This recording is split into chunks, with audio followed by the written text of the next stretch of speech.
Good. So I have just returned from Thailand recently. I'm not sure how familiar you are with the tradition that our monks, or the monks from Kusala Hermitage and also from Bodhidhaja Buddhist Monastery and from the Buddhist Society of Western Australia, are actually from. So you might know from other traditions that when you look at their uniforms or at our robes, you can get a little bit of an idea where we come from. And in our tradition, when the robe is worn in this way, and when it is of a dark brown color, that means it's from the forest tradition. And there's many different forest traditions in many different countries, but this one that we are part of is the Thai forest tradition. So what was it? This year, yes, and last year I was able to go to some of the forest monasteries in Thailand and to kind of connect with, I guess I could say, with the roots of this tradition. So for some people that know a little bit about it or are maybe even a bit more interested, it's kind of the tradition which started in the jungles of Thailand, in the forests of Thailand. And it was Ajahn Mun and his teacher Ajahn Sao who kind of created, you could say that, created this tradition. Because they realized that in Thailand at that time, Buddhism has become something quite intellectual that was taught, at universities or even by the monastics, that was taught in a very kind of intellectual way. And they wanted to find their way back to the simplicity, to the practice, to the essence. Well, probably you've heard that in many other areas in life before, but that's what the movement was. And so they were monastics that lived very simply, that moved around. So in Asia, you can actually take your bowl, your alms bowl that we have, to go to the village, and you can just kind of set off and start walking and go to the next village and inform the village that you are there, and they will give you a little place to hang out. But it's very simple and very austere. So they would have a glot, it's called. It's like a mosquito net. That is kind of like your house. If you can't find a cave or if they can't kind of provide some kind of lodging for you. And so they would move that way through Thailand and practice in seclusion. So meditation and understanding the mind and cultivating the mind is the core practice of a Buddhist monk in the Thai forest tradition.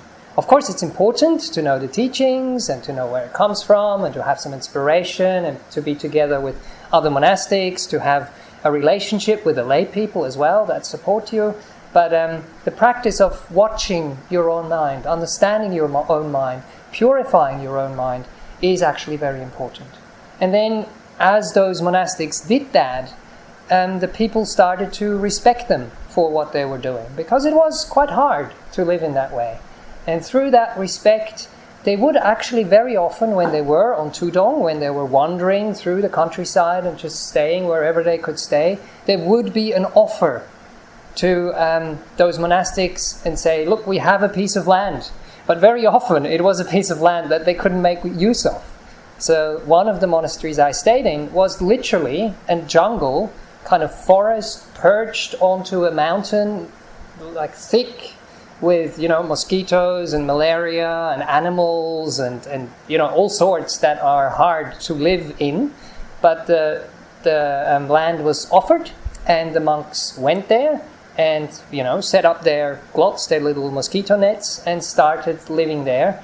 And now 40 years later, you have a village there, basically. The monastery has grown into a village. You have very nice buildings, like a hall, and you have the facilities, the kitchen where the people come and cook and offer food. You have street lights and just like a little village, really. So that's where it all kind of comes from. So I wanted to talk a little bit about one of the monasteries we stayed in and what the kind of day-to-day activities were there. So you might be thinking, why is he telling me or telling us all of that? You will see in a minute, because the type of schedule they have in the monastery actually has a meaning and is there to train us and can give us some insight for hopefully your lives as well, and for my life now back in Kusala Hermitage, which is, a nice little hermitage where 3 monks live together. And it's quite easygoing. It's not really austere. But it's still in the forest tradition, and it's still the kind of essence of the teachings is still there. And I was kind of inspired to see that again. So as I mentioned, the emphasis is on the monastic discipline. It's on sincerity. It's on simplicity. It's on austerity. And it's also on living close to nature. Nature is something very, very important because it teaches us impermanence, and it also teaches us impersonality. When we start to realize how the weather operates, how the seasons operate, how the trees and the animals operate, then we can start to apply that to our own bodies, to our own minds, and especially to other bodies and other minds, when we realize it's not so personal. It's all just nature playing out. And that can really, really help us to not make such big problems out of some of the things that we can get really worked up about. And then, as I mentioned also before, it's about the purification of the mind and the heart. In the Buddhist tradition, chitta is a word which basically covers both. So it covers the kind of intellectual side to some degree, but it also covers the feeling side. And that's very important, because in the West we often forget about that part, or we don't kind of connect to our bodies and our minds in an emotional manner. So when we arrived in that specific monastery that I wanted to talk about, we were traveling for the whole day. We were actually seeing a relict in Bangkok, and it was really hot, and in the car and out the car, and not so much possibility to use toilets, and basically just a little bit exhausted. And we came to meet the resident teacher and his translator there, and we arrived in the late afternoon, and we were told to come back at 7 o'clock to check in and to get to know the schedule. And now I will go through the schedule, that you understand what a forest monastery kind of sounds like or feels like. It's a little bit of a boot camp training environment, and it is tough. But I did Google as well what boot camp training actually means. It is an environment that is specifically created so that we learn something faster than we would learn it otherwise. So you could maybe also call it a crash course. That's maybe the modern word of what we use. And so we would rise at 3 o'clock in the morning. That's when the bell rings, nice and early. And then you make your way to the main hall, and there is chanting and meditation from 3:30 to 4:45. The chanting is in Pali and in Thai. So I understand a little bit of Pali, but I have no clue about Thai. But they had it written out in phonetics, so I could actually at least chant along, which I did after the third day. The first day I was just reading the English translations and kind of seeing, what is this all about? Because actually that is important. So they are reflections, and reflections are there to reflect upon. And if you don't understand what it's about, then it's maybe not so good. So they encourage people who are there to learn Thai when they're there for longer. But I was there for 2 weeks in one place and then in the other place with my friend Bhante from Bodhidhaja. Then the next one at 5 o'clock, roughly at 5 o'clock, is cleaning chores. And you'll notice it comes up again and again in the schedule, because in Thailand, when you're in the forest, it's not like the seasons here. There's leaves falling all the time and stuff getting dusty all the time. So you basically have to clean a lot. But also there is a tradition of cleaning and of doing the cleaning with a way without having resistance and without, having your mind go all over the place, but just staying with the task and doing the task. Sometimes you're asked to clean the same areas 2 or 3 times a day. So it can be challenging for a Western mind to go like, I did clean that, or why can't we clean it better, or why can't we, arrange it in a different way. Then the next one is the alms round that I mentioned before. So the people who are not familiar with this, in our tradition, the Buddha and many other, ascetics before the Buddha, they would go barefoot into the village with their bowls to receive alms. And in that specific monastery, they do that for about 4 kilometers. You go out the gate, there is set up tables for people from the monastery who come and offer, and then from the surrounding villages, you actually kind of walk through the villages, and it's 4 kilometers barefoot. So you kind of have to get used to that as well. And every day, around 6 o'clock, so it's around dawn when the sun rises. And then we have a little break, and then we get ready at 8 o'clock to come back into the main hall. And there is a talk, instructions by the teacher. Again, it was in Thai, so I couldn't understand it, unfortunately, so I just had to sit there. But the teacher encouraged us as Westerners or as visitors to just sit there and feel that we are with good people in a nice community together, and to just kind of soak up that energy and do meditation. But might not be the easiest if there is someone talking in the background. And for me, I can't understand a lot, but every now and again you can understand something. So it can be a bit of a challenge, or you need to get used to. And then there would be a blessing for the people who have come to bring the food for that day. So that brings us to about 9 o'clock. So now at 9 o'clock we go down, and there is a big buffet to help yourselves to get the food. The food was mainly offered by the lay people during the alms round. So it's not going to be hot at that time anymore. But it's maybe room temperature, and then you have a bit of food that is given or cooked at the monastery. And then comes another challenging part. So in some monasteries of the Thai tradition, we eat to maintain this body. We don't eat to beautify the body or to kind of enjoy it or indulge in it too much. So the rule is they ring the bell when it starts, and then when the senior monk finishes eating, they ring the bell again, and you're supposed to be finished with your meal.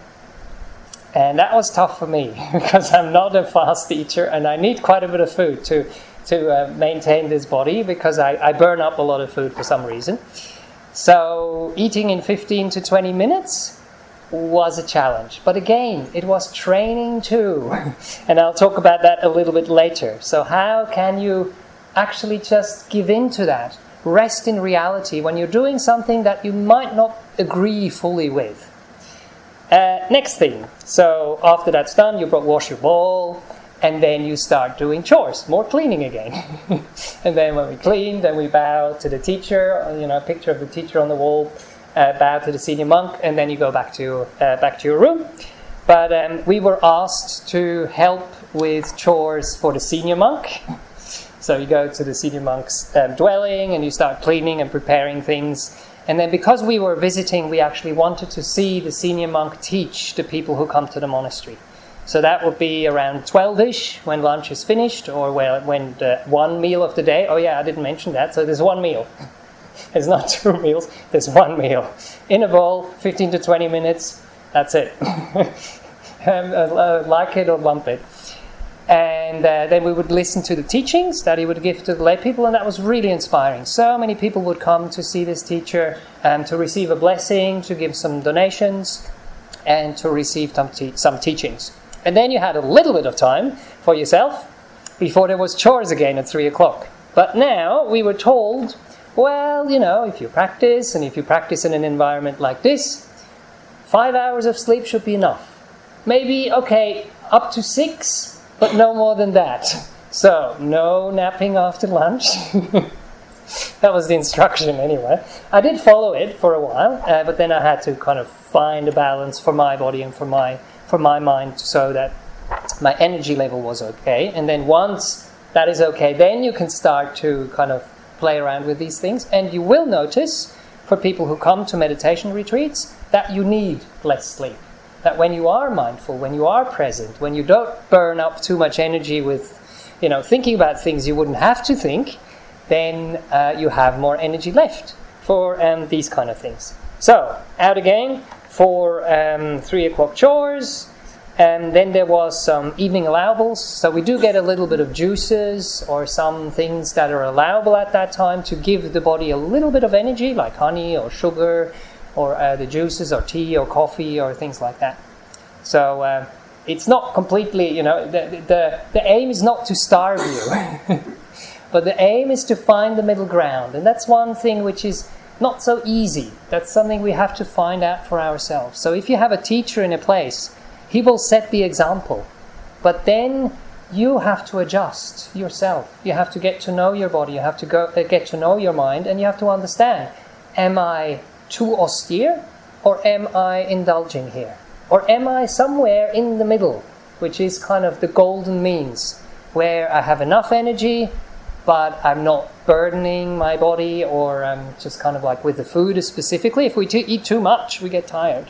So we have to kind of find the balance, or even knowing which foods to eat, yes, it's basically something to figure out over a lifetime.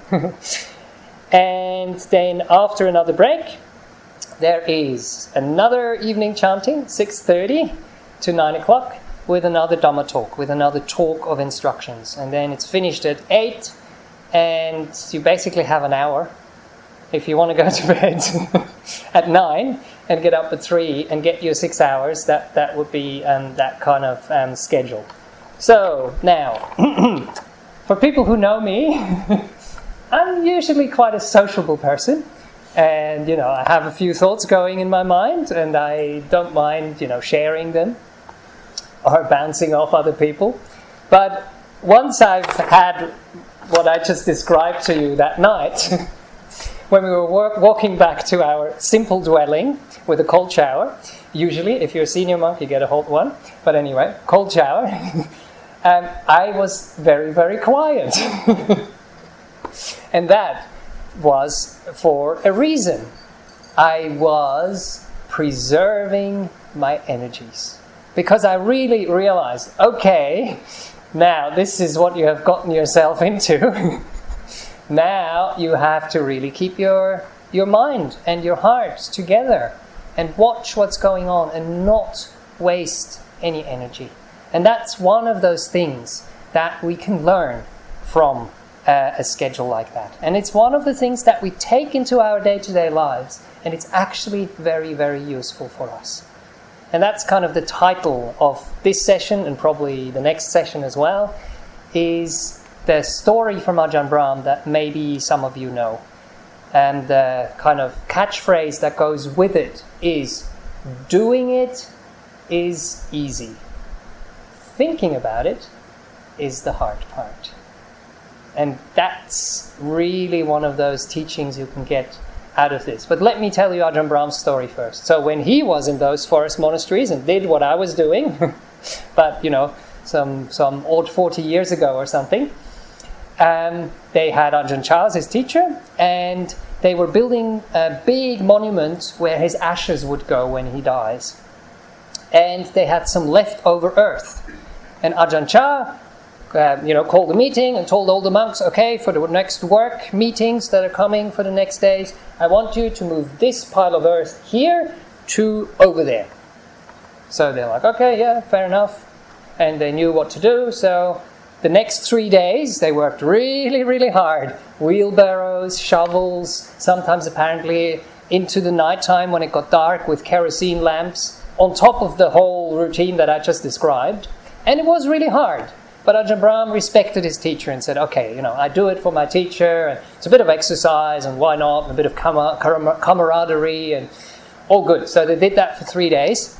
And within those 3 days, Ajahn Chah left and went to a branch monastery, and Ajahn Liam was in charge, the second monk in charge.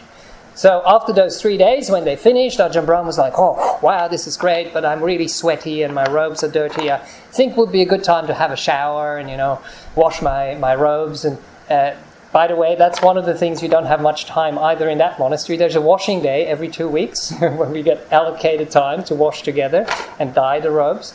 But in between, you don't have so much time. And very often you don't have washing machines as well. Anyway, so Ajahn Liam called another meeting.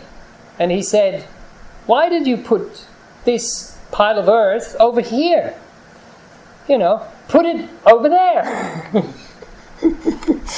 And over there was actually the place where they took it from in the first place.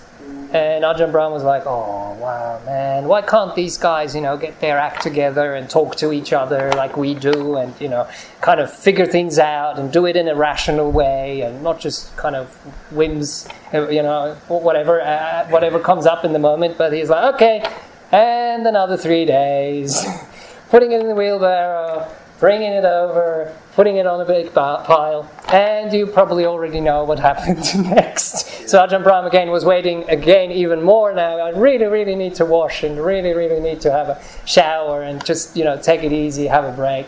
Ajahn Chah came back and said, why is the pile still here? I told you to put it over there. And that was the place they took it from and put it back to the place it came from. And that's the next day when Ajahn Chah was in the wheelbarrow, that's when he lost it. And he started swearing. He was saying, the Thais probably didn't know what he was saying, but from his expression, they knew exactly what was going on. And that's when one of the monks came up to him, basically tapped on his shoulder, and gave him this piece of advice and said, Brahmavamso, doing it is easy. Thinking about it is the hard part. And he actually took it to heart. And he realized that if he didn't think about it, if he just got into, the task of doing what needed to be done, then he survived another 3 days. But those 9 days that we're at now, that was the end of the story. But that basically encapsulates the teaching of what I wanted to share with you. But before we stop, I'd like to share some personal stories as well. So it's not just talking about Ajahn Brahm. So, number one, getting up at 3 o'clock. One thing I've noticed is if you just wake up with the bell, gently and softly, and get up and do what you need to do, but leave a little bit of awareness on your mind and on your body and see what's going on. Then you will feel tiredness when you are tired. Yes. But you will also feel what the mind does and how it reacts to that tiredness and how it makes you more tired and how tiredness comes, how it stays for a little while, messes with you, and then it kind of retrieves again and you're fine for a little while and then it comes again in another wave. And you can learn to relate to that. So sometimes when I wake up, even now, I do lie in bed for a tiny little while, not to fall asleep again, but just to feel what's going on and to tune into my mind and make sure I don't create resistance. I don't create thoughts that actually zap me of that energy that I don't have at that time. And then as I go along, it slowly comes back. Second one, eating in 15 minutes. That was definitely a challenge. But I was just like, whatever, just shove it in your face. So I was doing that, but I was amazed to see how you can just do that. It's not comfortable at times, yes. You feel what's going on in your belly, you feel what's going on in your throat. I was hearing some of the monks behind me coughing because they were eating so fast and had some trouble with that. But you just don't have any time to waste, do you? You got 15 minutes or 20 minutes and you have to eat, So you just keep on task without resistance and kind of learn to get through it. But of course, after a while you kind of look at the different foods and how long are they going to take when you're eating them. Or do you have to take them out of a wrapper, or are they nutritious or not, or all these kind of things. So I still don't recommend that as a practice for someone like myself with my body type. But it has its meaning. So the flavors don't fully kind of develop and you don't think about other stuff. It's like when I was walking back from Longpur's Kuti and I had to go to bed and get ready for the next day. I was very focused. No wasting energies. Third one, after we stayed at the monastery, a dentist in Bangkok offered to do our teeth. So we went, and I don't enjoy that. I don't know if there's people who enjoy that. And I actually had a little cavity, and that needed some work. I did tell them to numb it, but still, I really don't specifically like it. But with the training, I was able to just let go into the process of being in the chair, relaxing in the chair, feeling, knowing my breath, tuning into it as it was naturally coming in and out. It does it by itself. And that was actually quite enjoyable. Even though they were drilling my teeth at the same time and sucking my saliva out and all that kind of stuff. So it's amazing what you actually can do, what you can learn from these situations. And then the fourth one, before we meditate together, I did catch a cold.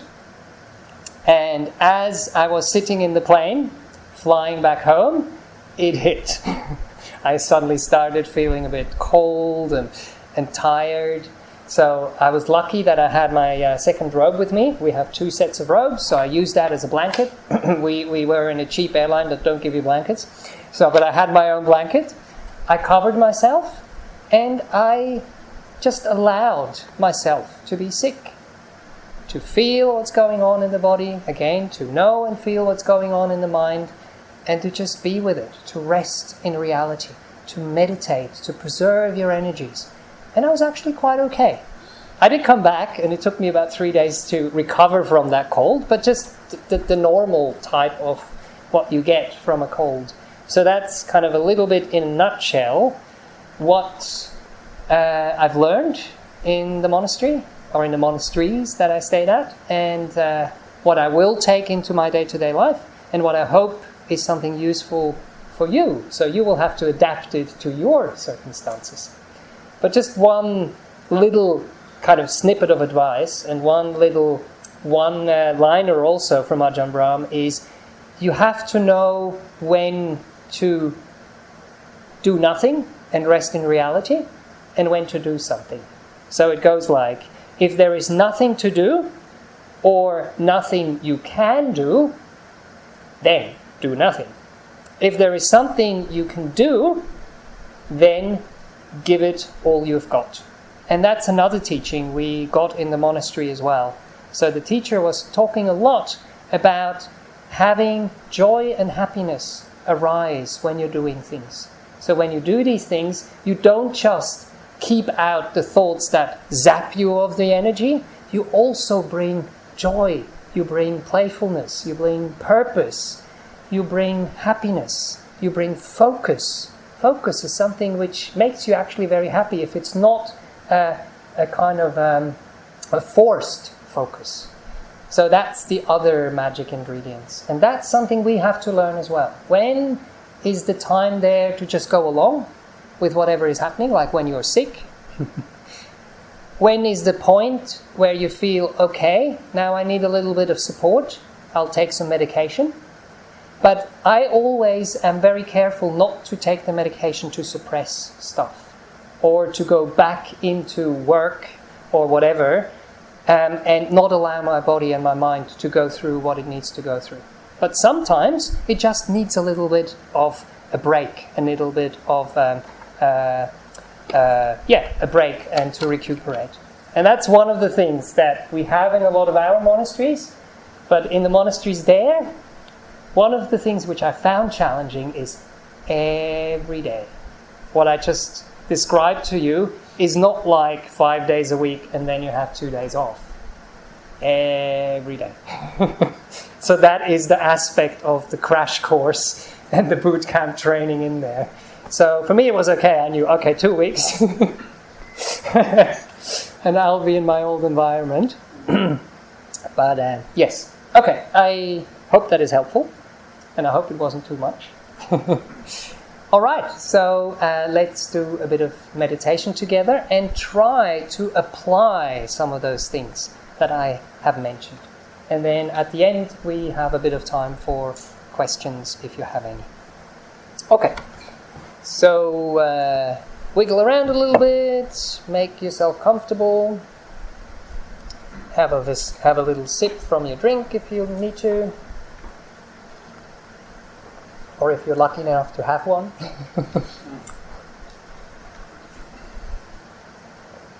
There we go. Okay, and then I invite you to close your eyes. If that's something you're not so familiar with, it's okay to just have the eyes half closed and let a bit of light in. Or, to open them if you need to during the meditation. We just kind of orient, stabilize, feel safe, feel supported, feel at ease.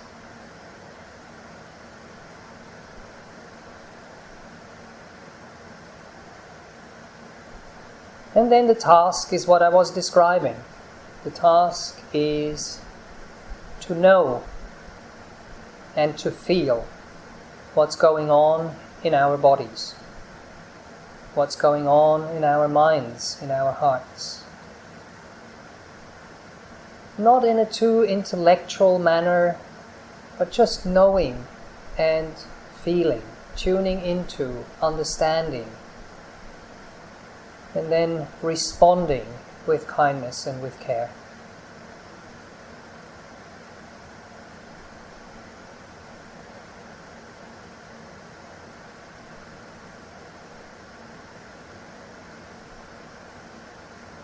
And then our task in meditation is basically also what I described, is to rest in reality, to rest in the present moment, in what is happening right now. And please know that it's the same like for me in the forest monastery, the Thai forest monastery. You don't have any time, you don't have any energy to waste right now.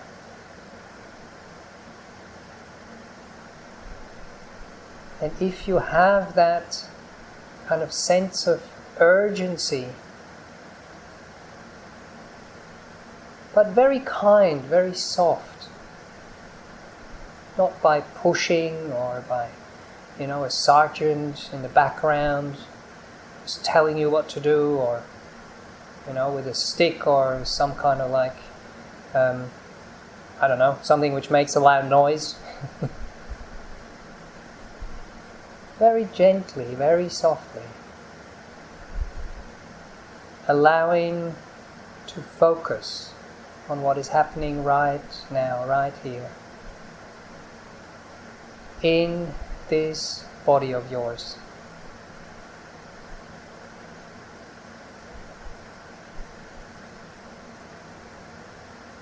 Then, as I said, with my tiredness, you allow it to be there. But over time you learn how you don't make it worse, how you don't aggravate it, but how you understand, and how you can channel your energies into this simple task of just being here and caring.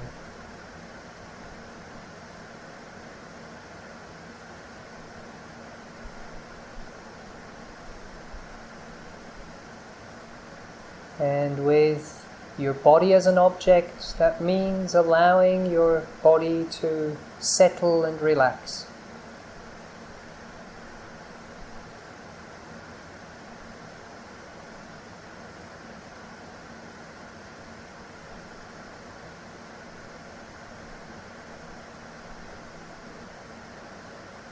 And allow your body to do what it needs to do.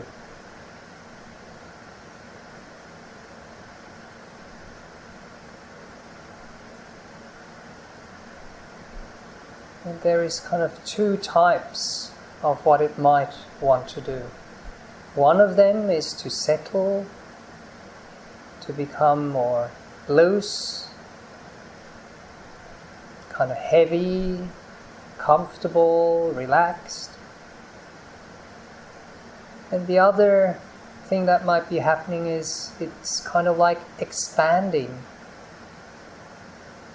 because you allow it to take the space to occupy the room that it needs.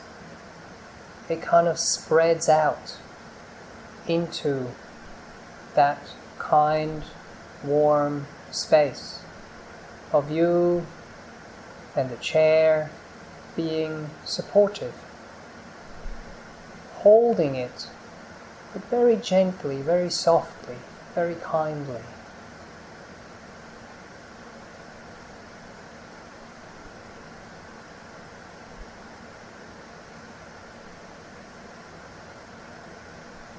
Allowing your feet, your lower legs, your knees, your thighs, your bottom to be at ease.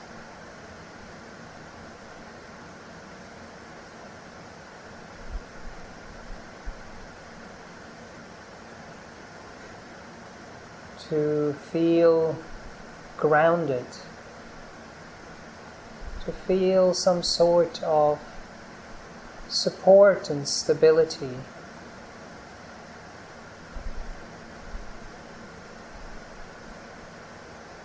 And then the same for your hips, for your belly, for your spine, the lower back, the middle part, the upper part, for your chest, the rib cage, in front, on the sides, and in the back, including your shoulder blades.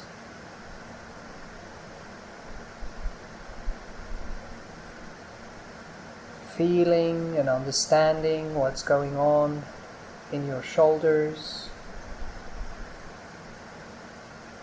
Knowing and feeling how you respond, and you be aware with care.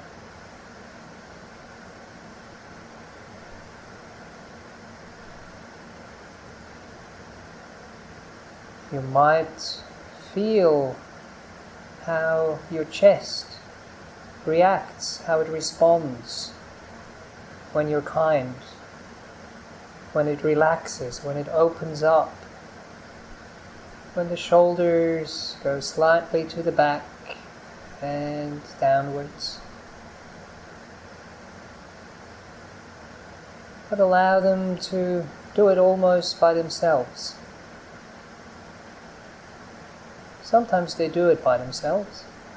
Sometimes we can just help them a little bit, but then not pushing or pulling them and allowing them to go back to the position of most ease, most wakefulness, alertness, energy.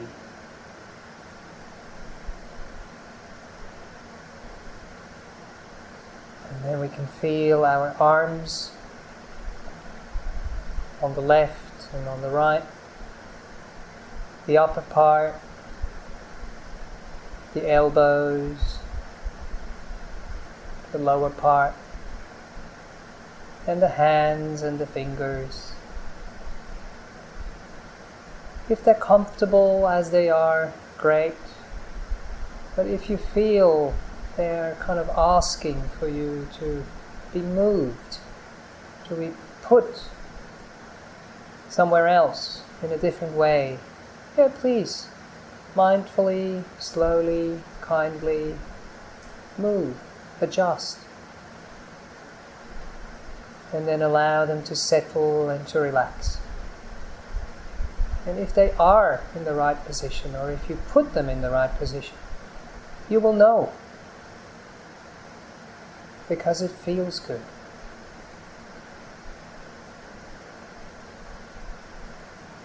Because it doesn't create any unnecessary resistance or friction.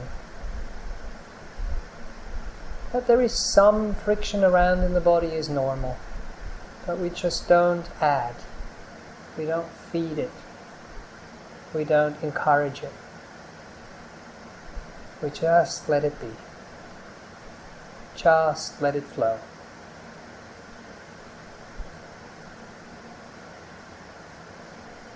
And then we can go to the top part of our spine, to our necks. One of the secret moves here is to kind of stretch your neck a little bit, tuck your chin in, and then just release it. And allow it to find a comfortable, natural, organic position where the vertebrae have space to expand, to be, to rest.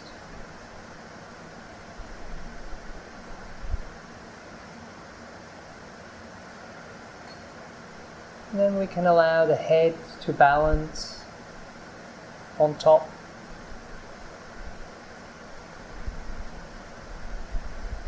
We can allow it to swing a little bit from side to side, up and down, and to just find the right balance for it.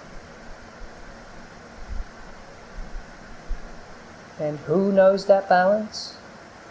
Your body does, you don't. So don't think about it. Don't intellectualize it. Listen, respond, allow, support.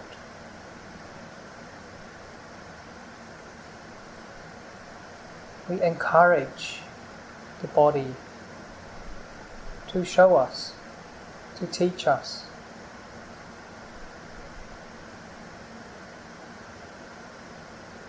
This is a partnership, not a one-way street.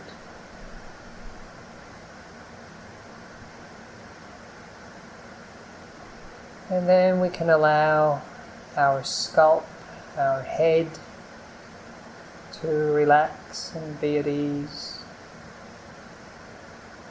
The hair and the skin on top, at the back, on the sides. Including the temples and the ears.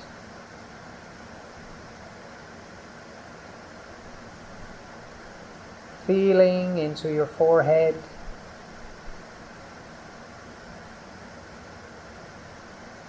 Allowing it to be, to rest. Knowing what's going on in your eyebrows, around your nose, in your cheeks, below the nose, around your lips, on your chin,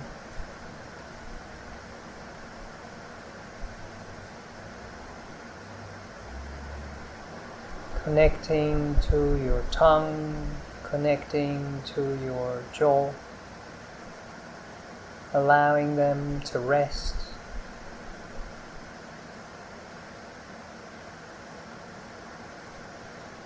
Feeling your eyes and allowing all the muscles in your eyes to be at ease.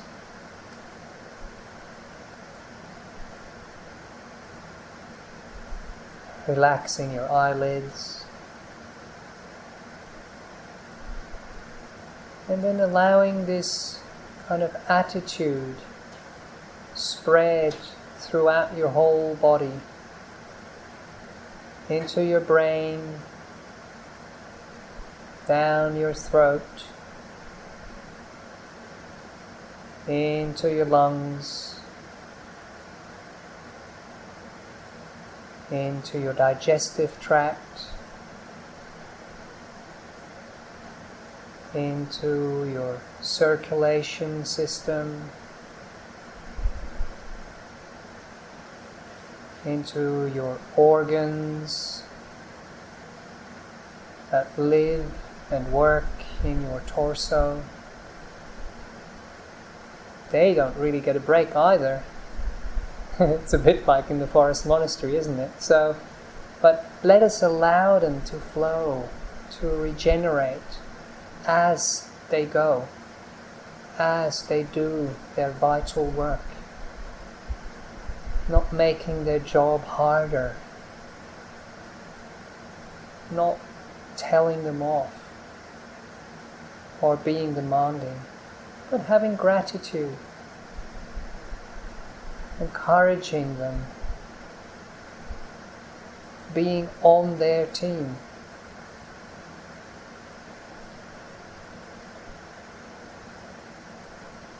Being with them, being friends.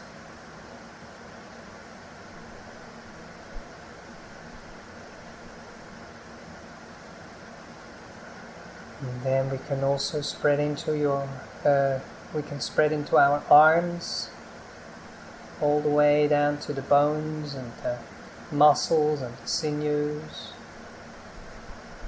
and the joints. Same in our shoulders, in our chest, around our hips, and in the legs, the knees, the feet, allowing the bones to be the muscles, the ligaments, the joints.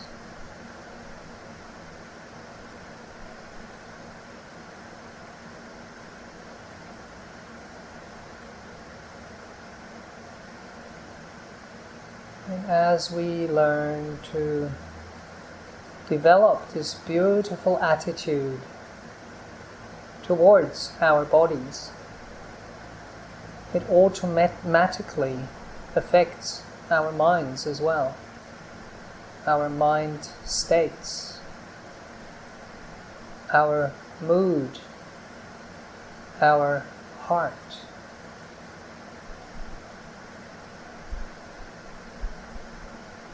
Being friends,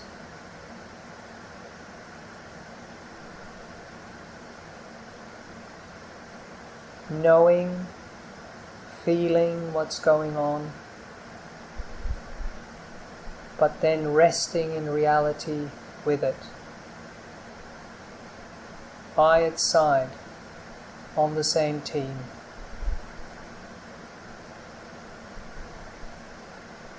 As a unit, in harmony.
And for the rest of the meditation, you can just allow this attitude to spread through your body and through your mind.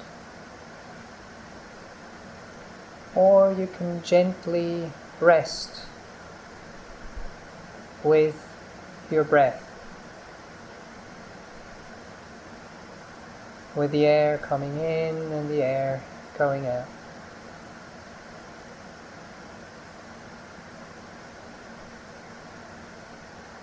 With a little break in between that happens naturally when you listen, when you feel what's going on.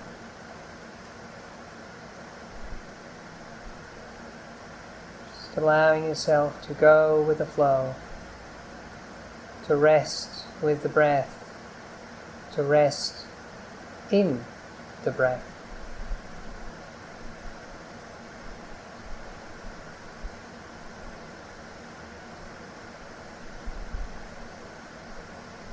To stay with relaxation, joy,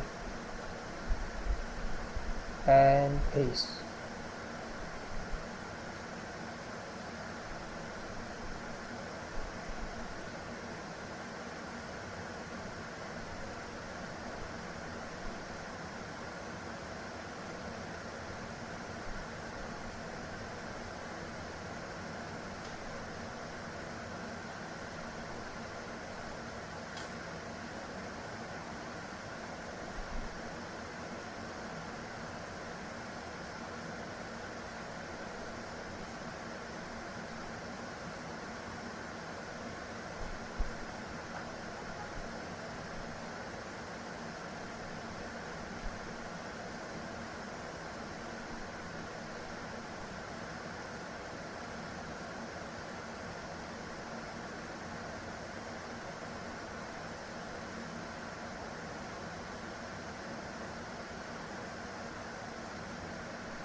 Breathing in joy, breathing out harmony.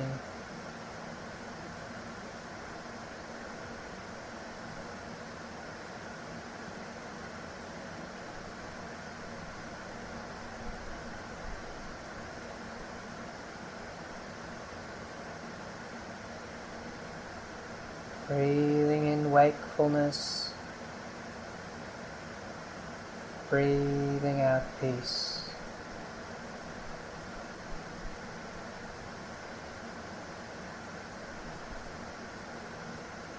Breathing in awareness,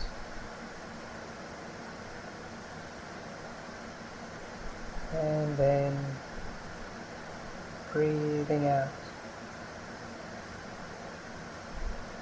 care.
And the best way to learn, to understand, to practice and to internalize is to try things and then to reflect.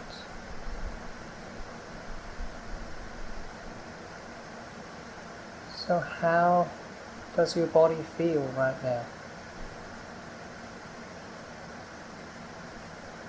How does your mind feel right now? What has happened in the last 25 minutes or so?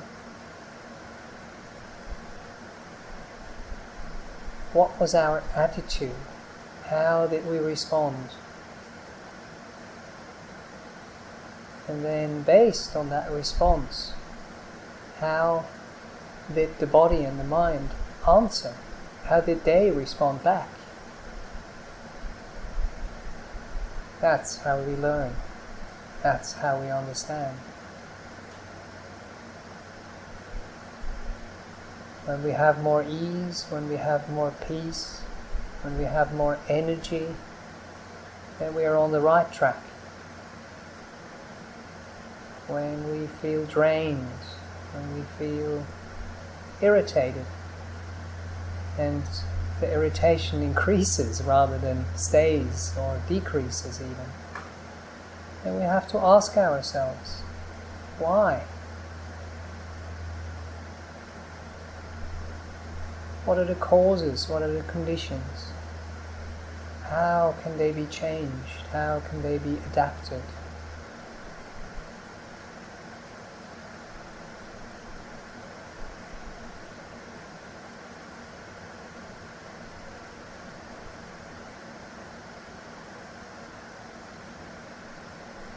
And we can allow our awareness to seep back into our bodies, become aware of this whole body of ours, and also what is outside of it, the impacts that come from the outside world through our senses, what we feel, what we hear.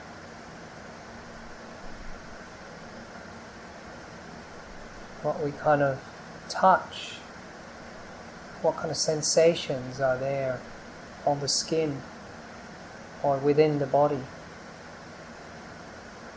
And then we can allow our hearing to take us very gently out of meditation. I'll be ringing the bell 3 times, and as you are hearing, come out of meditation. And at the last ringing, you can open your eyes.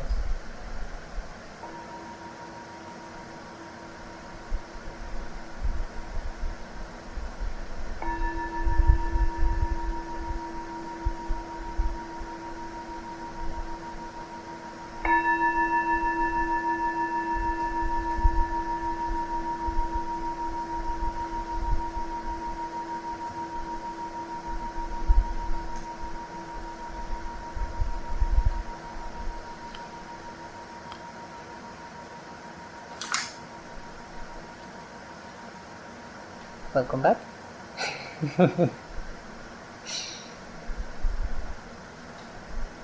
So the clock says that we are just about at the right time to finish off, but is there anything that anyone would like to mention in the group? Yes. So. Do you have a question, Ajahn, regarding Yes. the energy management? Yeah.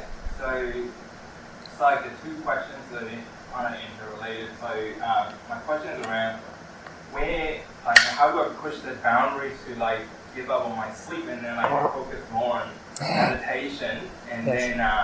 then I know so that I can get more energy and going to 6 hours of sleep and stuff. Yeah. When I try that, I doze off, for give up on sleep and then go Exactly. on meditation. Exactly, yes. And another one is like you did mention that the emotions or thinking too much, does it burn energy and then does it make you tired? For sure. So how does it work that out? Yep. That's definitely what was in the talk, yes. The other thing is, I don't really encourage people to push the boundaries or to try to get things out of their practice, because already by doing that you're tiring yourself out. It is an attitude, it is an energy which is actually using up energy. You're burning more energy, you are focused for that period of time, but it's a forced focus. And the focus we talk about, that we learn to develop, is the effortless focus. It's the effortless effort. And I know that's the most tricky part. So basically it comes from knowing why you're doing these kind of things.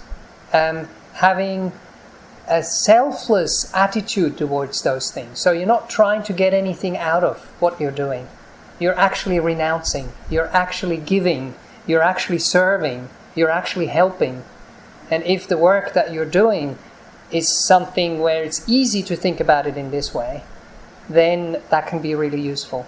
The other thing you might have also noticed, if you do things for another person, you have much more energy than when you do it for yourself. You have much more energy when you do it with a group, and when the energy of the group we support each other, we encourage each other, we cheer each other on. And that's the kind of energy and attitude that we have to learn to develop. And then focus arises naturally. And when it's a natural focus, it always comes with joy. And when there is joy and focus, you're always in the present moment. So you can't be wasting any energy. You can't be thinking of all these other things, because they're kind of out of bounds. They are too far away. They're not. And of course you have to problem solve sometimes, sure. But then you shift your focus in that area of where you are looking at a problem. But the trouble is we get caught up. It's like a swamp. We get caught into the activity. So another thing we have to learn is, how long can we maintain our focus with happiness and joy before we start to tire ourselves out? So we have to take a break. We have to put in perspective. We have to shift. We have to do something else and come back to a task. So that is really something that we have to learn in our day-to-day lives, and that I can't tell you do this or do that. That's something you will have to realize for yourself. So how can you bring that selflessness, that joy, that happiness, that natural focus? It's like when you're hiking in nature and you're enjoying what you're doing. You get into the zone. You get into flow, and it just you flow with the body, you flow with the mind state, and they flow with you. It's like a relationship. And then you shift that from activities where it's easier into activities where it's harder. like sitting in the dentist chair, this is the first time that I tried it, but I just came out of, 4 weeks more or less practicing in this type of way. And it was just natural for the mind to go like, okay, see what happens. Can I just let go into this?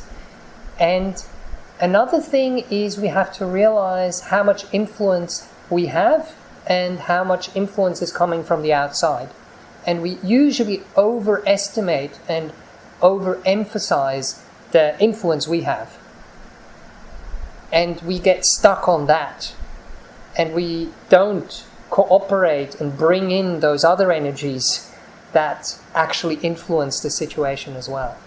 So that's another way to explain how to take the self-interest, the self-drivenness, the result, to think about a result. So we shouldn't be thinking about the result. We should be enjoying what we're doing, putting in our best, and then the result will naturally show itself in the process. So these are couple of tools that come to mind. But it is a skill, it is an art. It's a long-term project. So crash courses like the one I just went through give you some tools and some understanding, but now you have to apply it. So when you go to a meditation retreat, you change your mindset and go in with the attitudes that I'm describing, and then you'll gain some understanding and some skills that you can then start to apply to easy situations in your life, to medium situations in your life, and then eventually to the difficult ones. Does that make sense? Okay. Cool. All right, I better let you go. Thanks a lot for coming tonight. You might see me next week because I have a bit more, and if not next week, then another time. Okay, be safe and have a good week.